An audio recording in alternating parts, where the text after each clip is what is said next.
લંડનની અંદર સ્વામીશ્રી જ્યારે મંદિરમાં હતા ત્યારે પાર્કિંગની અંદર સારા સારા હરિભક્તો પોતાની મોંઘી મોંઘી ગાડીઓ લઈને પાર્ક કરે તો એક સમસ્યા ઊભી થઈ, બહુ વિચિત્ર સમસ્યા.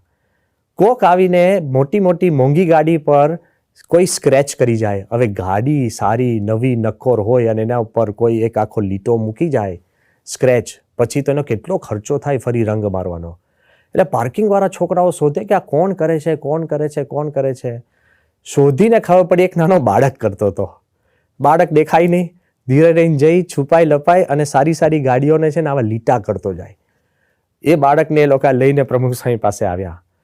વચમાં તો કેટલાય એને વઢી નાખ્યો, એના મા બાપને ફરિયાદ કરી, જે આપણે ટક ટક અને ટોક ટોક કર્યા કરીએ તો કેટલાય એને આ કર્યું.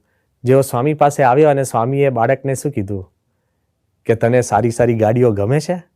તો પેલો કે હા. સ્વામી એને